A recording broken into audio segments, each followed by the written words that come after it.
The game of football is under attack. I just heard a couple of days ago, Bruce Arians, head coach of the Arizona Cardinals, said that. The game of football is under attack. And that's a discussion for a different point and the things we're doing at Princeton, the Ivy League, to make the game safer. The thing I want to talk about is the value in football. What attracted me to come back to my alma mater was this banners that were all over Jadwin Gym, our stadiums, our fields, that said education through athletics.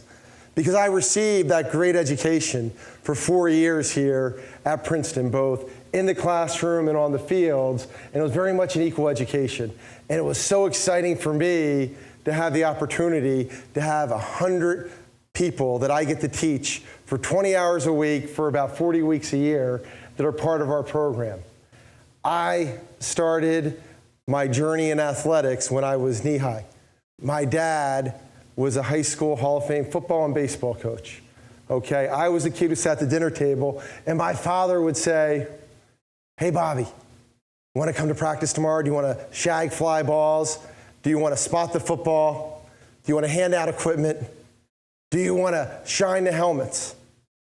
Do you want to be the statistician? Do you want to ride the bus to Cherry Hill, New Jersey?" And it was always yes.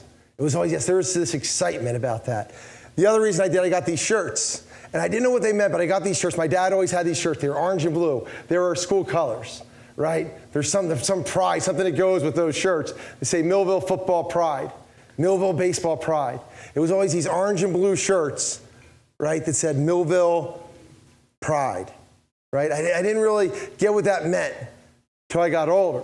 But what pride meant was when he asked me to shine the helmets, then when the sun hit them on a Saturday afternoon, man, there was a great glare coming off those helmets. That no detail, everything was so important. No detail was too small. If he asked me to do something, to put the motivational signs up in the locker room, that was taking pride, right? Something that I hope that I bring to the guys every day here. The second thing when I was a child, I'm not, sometimes the stereotypical New York Yankees fan is looked as being obnoxious and everything else, and I don't agree with that, but that was not me. When I was a toddler, I had an infant brother who had an illness and died, and my dad gave him the name Mickey, and Mom gave him the name Mickey Charles, after the great center fielder of the New York Yankees, Mickey Charles Mantle, number 7 switch hitter, this great baseball player. So I followed the New York Yankees when I was old enough to understand what had happened, and I followed the New York Yankees, this great team. And I listened to Channel 11, Phil Rizzuto, and he talked about tradition, right? At some point, Joe DiMaggio becomes Bernie Williams, or Babe Ruth becomes Reggie Jackson. There's this tradition, right? We're all leaving a legacy. As students, as athletes, you're leaving a legacy, right? Princeton has this unbelievable tradition, unbelievable legacy. It's the top school in the country. There's this responsibility we have to be great, right? To do things right. There's this great responsibility. The same thing with the New York Yankees, who won all these World Series titles. The players understand that, they see that, they feel that when they walk into the clubhouse. Same thing you feel when you walk into a classroom or the field of play, right? So you had pride, you had tradition. Then the third thing was, I used to watch, and it's not like today, there's only a few TV channels, but I watched those pregame shows on the National Football League. And I became an Oakland Raiders fan when they had their owner and general manager, Al Davis, up there. And Al Davis up there, and he had this Brooklyn accent, he's going, "And the Oakland Raiders have a commitment to excellence." And he said those 3 words, and any of you that have watched Jerry Maguire, right? Watch Jerry Maguire. And Renee Zellweger says to Tom Cruise, "You had me at hello."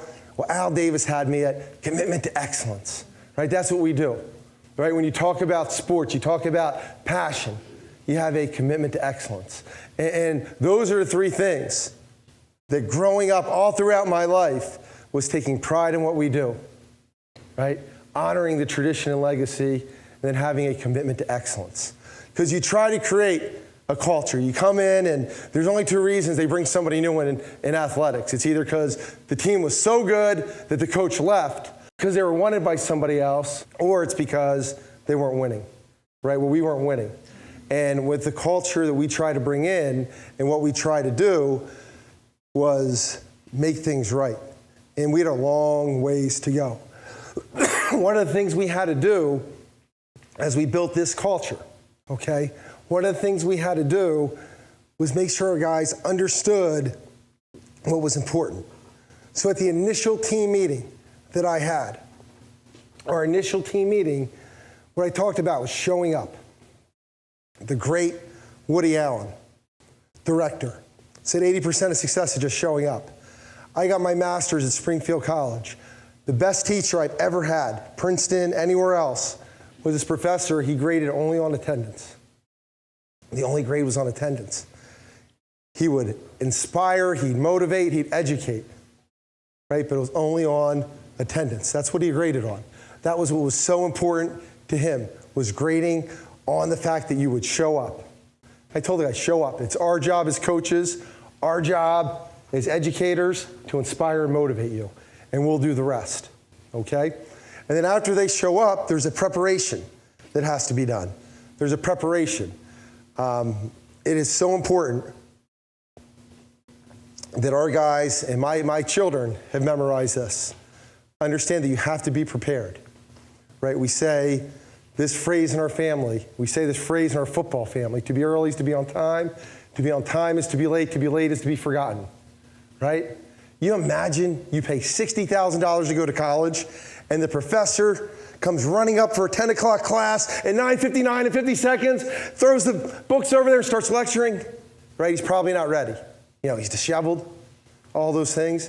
You imagine you're going to take a flight across the country, go home for Easter or whatever it is. You're in the car, in the plane, excuse me. You're buckled up. They're giving the announcements. And the pilot comes running down, right? Throws up and, locks the doors, goes into cockpit, starts the engine. You're not real excited to be on that plane, right? Talk to our guys about being early, right? There's part of that you should have a pen, a highlighter, your notebook, your playbook, whatever that is. But be prepared. Be prepared. And once you're prepared and you show up, we will inspire, educate, motivate, do the things, hopefully, to teach you to be successful. Okay? And as we build our culture, we talked about controlling what we control. Right? Mark Shapiro, teammate of mine here at Princeton, we were both centers. He's now the president of the Toronto Blue Jays. I was stuck for a message early in my career, trying to give a message to the team. He sent me back a text, control the controllables. I was like, doggone it, that's right. That's what we try to do. Worry about the things, because there's so many distractions. Students have them. Our players have them. Things at home, things in their personal lives, things in their school life, things in their athletic life.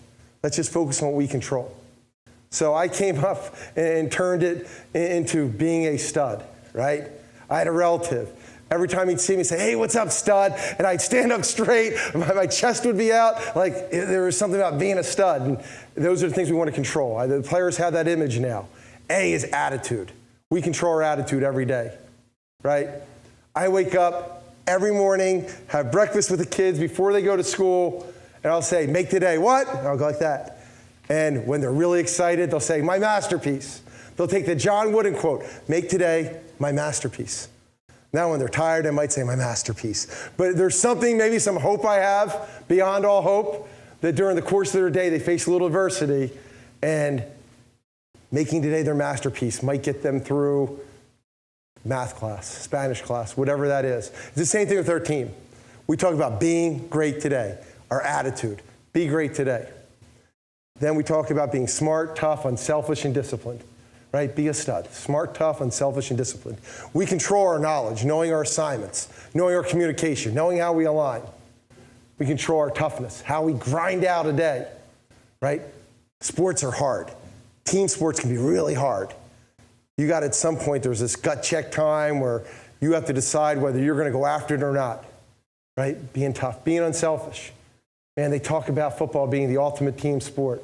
Embrace the role that you have. Embrace it. Right? And then being disciplined. Those things, controlling what we control is so important. And I know our culture is better. I know our culture has gotten better when our strength coach comes up to me this off-season. We're talking about our off-season program. I used to have him give these 20-page pamphlets on metabolics and all this stuff. He said, Coach, can we make it easy for him? I read it, you read it. Let's do it, make it what they control. I said, what's that? He goes, eat, sleep, train, compete. I'm like, you know what? That's awesome. We control our nutrition, we control our rest, we control how we're going to grind out those workouts and how we compete. And when he said the word compete, that's been the foundation for everything we've done in our athletic program, football, in our football program, our athletic program, is competition. I am, and one of the guys I work with trademarked the term obsessive competitive, right? I just read Jay Glazer talk about to be great in athletics, you got to be crazy at some level, right? What you do, you have to be crazy. And was pointing out Walter Payton and Jerry Rice, the best running back, best receiver of all time, used to have these training workouts. And guys would want to, man, that's what makes them great. I want to do this. They wouldn't last a week. They'd go home. It was too much of a grind. It was too difficult. I just read an article on Kobe Bryant, all right? One of the best basketball players of all time. He spent a summer taking 400 shots each day at a different spot. So today he'd shoot from here. The next day he'd shoot from here until he perfected that spot, right? The great ones are obsessed with it. Michael Jordan, if a guy was not ready to practice, was not competing at practice, it would not be a good day for that other person, right? That's what the great athletes do. They compete. It's obsessive competition.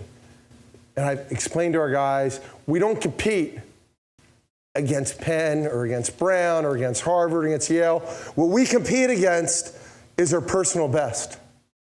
I've gotten that ingrained in them. It is against their personal best. That's what you compete against, because you control that, right? If your mind's on somebody else, that's not right. Compete against you. It drives me bananas when a young kid will come in, a freshman, and we're going to test the broad jump, how far I can jump. Before he jumps, he'll say, hey, coach, where's 9 feet? I'm like, no. Don't limit yourself, right? You might be able to get 9'2". You might be able to get 9'4". Maybe your best is 8'8", right? But compete against yourself. Get the best you can get. Get the best you can get. That is so huge in everything we talk about. Compete against your personal best. So many, I see them in their academic lives. They're so worried about somebody else's grade. No, the best you can get is a B+. That's awesome. High five, congratulations, great. Right? You did the best you could. Right? That can be a great grade for you in that class. Those things are so important to what we talk about.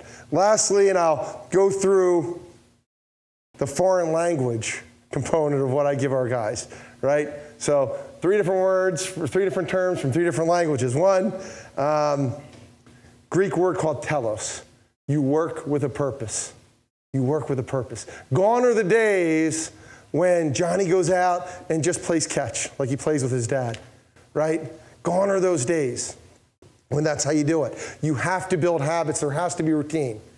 I watch Steph Curry. The players think I got a crush on Steph Curry, and I do. I love his routine. He goes out, he's skinny, he's frail, he's not the greatest athlete, but he's built himself into being the greatest shooter, this great ball handler, and it's all because of this routine he has that he's been doing for the last bunch of years. And he's made himself great. He controls the dribble. He shoots the ball, and whether it's a 12-foot shot, an 18-foot shot, a 25-foot shot. This routine is amazing, right? Do it with a purpose. He doesn't go out. At the end, he might shoot a half-court shot, but before, I go and I'll watch the Philadelphia 76ers. It'll drive me nuts. They won 9 games this year, right? And I'll see them, they're taking shots from half court before the game. I'm like, no, shoot the shot you're going to shoot in the game. Right? And I talk to our team about that. Don't ever just go out and just play catch, right? Play catch where you're working on something, where your shoulder's being pointed, your hips, your follow through, all those things. When you go out and your pregame, your pre-practice, all those things, build your routine. Telos, do it with a purpose, okay? The second one was one of our athletic fellows, academic athletic fellows. We have these faculty fellow program. David Miller in the religion department sent me a word called Kaizen, sent me Kaizen. It was really cool. I'm reading this thing. It's about continuous improvement. At the end of the day, that's what we're looking for, is continuous improvement, right? Steph Curry did not wake up, roll out of bed, and shoot the way he shot, right? It's continuous improvement. He got a little better every day, right? Take these little baby steps, right? Take these little baby steps. one of the things that I find, actually I use the word future anxiety, right? So many of our guys I coach want to be doctors before they've gone to med school. I get it. There's the dream, there's the goal, there's this, but take all these steps and continually improve till you get to the point where you become doctor or lawyer or football coach or whatever that is, okay? And I'll leave you with this, and the last one. One of my closest confidants, probably the greatest receiver in the history of Princeton, and someone I just trusted implicitly with everything in this program, one of the few guys in that inner circle. And his son had a skiing accident 3 weeks ago, okay? Terrible skiing accident. He's been in a hospital, tubes, comatose, everything else. And they're on this site called Caring Bridge, and I follow it religiously. I can't wait till I get the notification to see how his son's doing, okay? And about 2 weeks ago, he sent us a note. And it's just amazing how they're just getting through this and their words, and they come out and they bring their son to life and the things that are being positive and the continuous improvement their son's making. And he talked about Hawaiian term. When he was 10 years old, he was playing football, and they were in a huddle, and they broke the huddle with the Hawaiian term, emua, emua. And it means to charge, to go for it, to move forward. And that's what they're doing, he and his wife. That's what they're saying to their son, emua, Jack, emua. And at the end of the day, that's what we're doing. You get knocked down a lot in sports. You get knocked down a lot in football, right? I remember, I vividly remember times when the linebacker from Colgate, Greg Miniski, hit me with a forearm when the coach told me to cut him, and I tried to be a stud, and I went up high, and I got knocked out, right? You bounce back, right? You bounce back. You charge, you go for it, right? That's what you do. You continue to move forward with your teammates, with your team, with your coaches, and for your school. So with that, go for it, Emua. Thank you.